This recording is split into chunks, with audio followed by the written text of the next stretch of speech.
Hello, my friends. Welcome back. Air signs, windy Wednesday. How is it going today, my friends? Gemini, Libra, Aquarius. We have a pick-a-pile. Isn't it lovely? Oh, yes, it is. Pile 1 will be Cosmic Tarot. Pile 2 will be the Light Seers Tarot. And finally, pile 3 will be the Monsoon Tarot. By the way, you can pick 1 pile, 2 piles, 3 piles, in any combination you want to tap in, use your intuition, and we'll get right into it. Alrighty. Yes, indeed.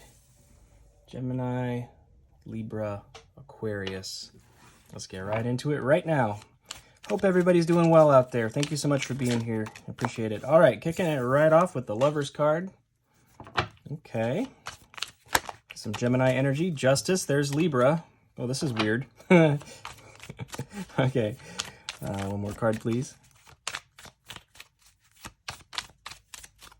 A lot of balance there, that's for sure.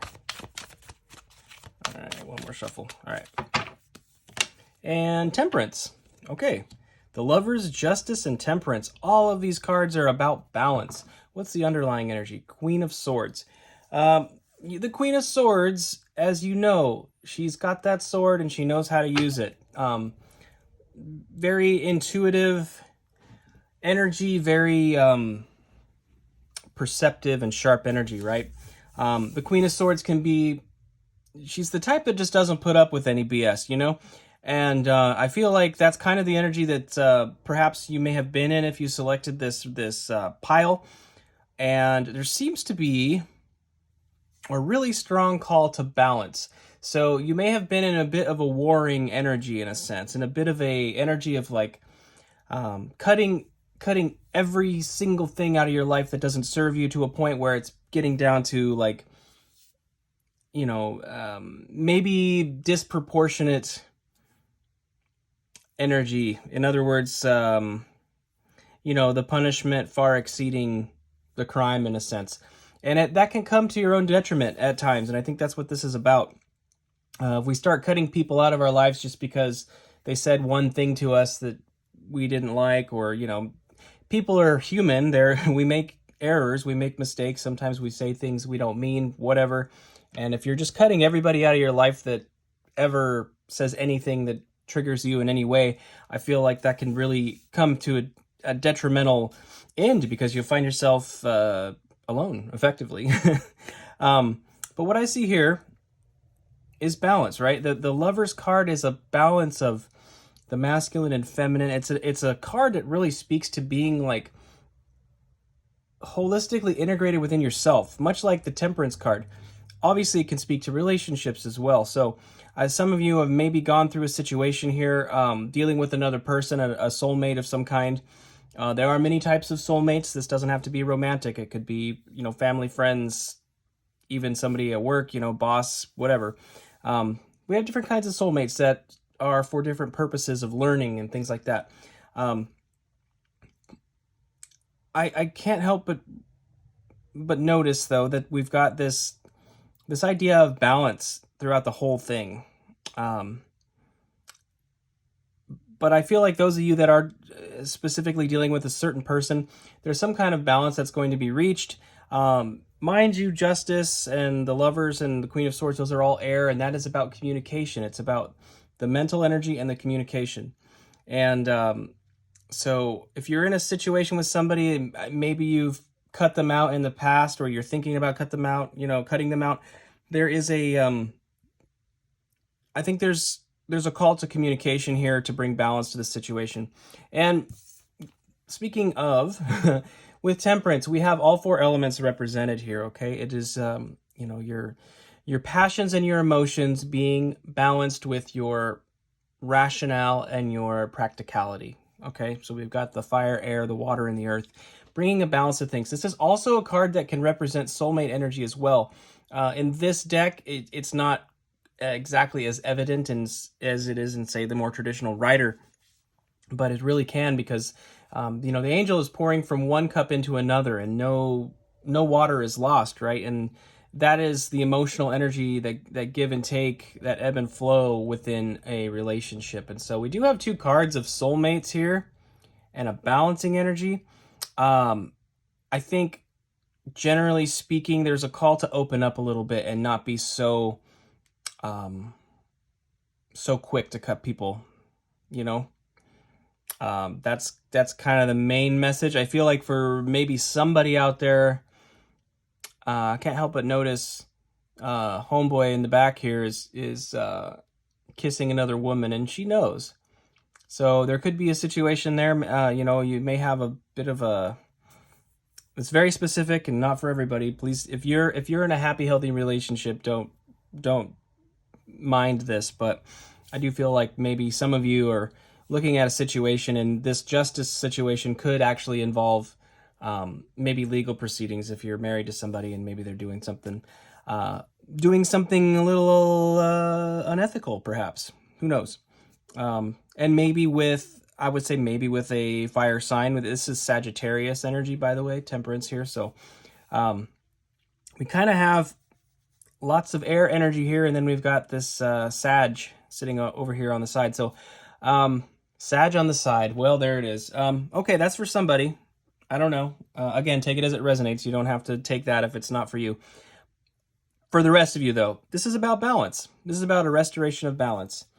You know, air signs, I find it funny how difficult it is for me to communicate with you. I definitely fumble my words with you more than anyone else, which is probably super annoying considering you are air. So thank you for bearing with me there. I was kind of floundering for a minute trying to get into your energy. So let's go ahead and get into pile 2 here. Pile 2. For Gemini, Libra, Aquarius. Pile 2, Gemini, Libra, Aquarius. Reminder, you can choose one deck, 2 decks, or all 3 decks. It's up to you. We do have the Ace of Pentacles. We have a new beginning there, a new opportunity.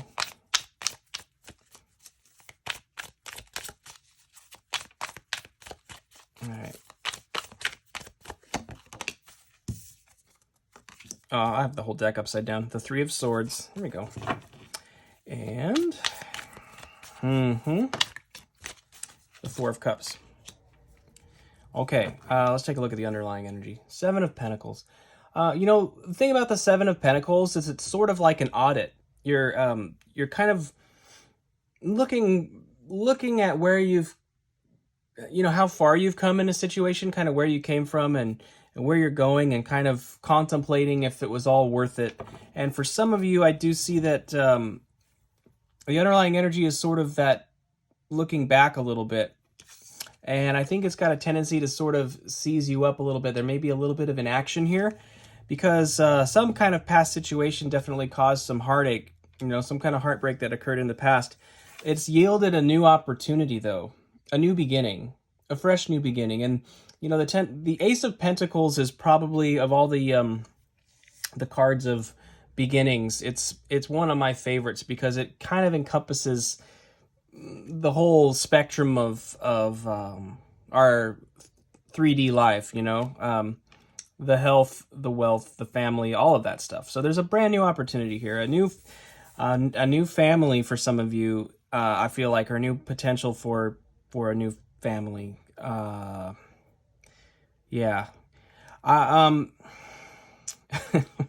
Yeah, you guys really do tongue tie my tongue. Anyway. Yeah, I think that there is definitely,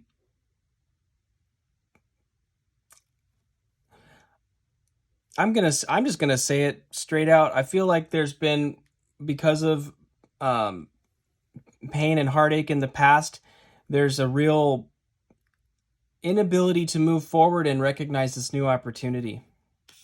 I feel like you're very, very much still focused on the past in a lot of ways. And wondering if maybe it's worth investing in the past again, or to go forward. And I think it's causing some stagnancy, but it's also causing some mental anguish that you don't necessarily need. I really don't feel like you need that. It's not helping. It's sort of becoming a bit of a circular thought process. It's causing some some pain and stuff. And I couldn't help but notice as I pulled up the Seven of Pentacles like I did, this Fool card is reversed. Yeah, I've got my cards all scrambled. Okay, well, the Fool card being reversed, I normally don't read reversals, but this does feel like this because the Fool reversed is really speaking to a lack of optimism, a lack of hope, and a lack of sense of adventure. So this new opportunity is here. I feel like you're afraid to move into it because you're not feeling the optimism. You may be feeling very cynical at this time of your life. Definitely due to maybe some kind of past situation, clearly, but I'd say if you pick pile 2, the call here, I believe, is to move forward and to go after this new opportunity. You know, Spirit doesn't want you to be in a holding pattern, constantly looking backwards. It doesn't really help your development spiritually or in life, you know, in the physical sense. And that's not a judgment on you, my friends, because I've been there. Been there, done that. I mean, it is Mercury retrograde just finally coming to an end right now. And this one I was pretty sensitive to. I admittedly had a lot of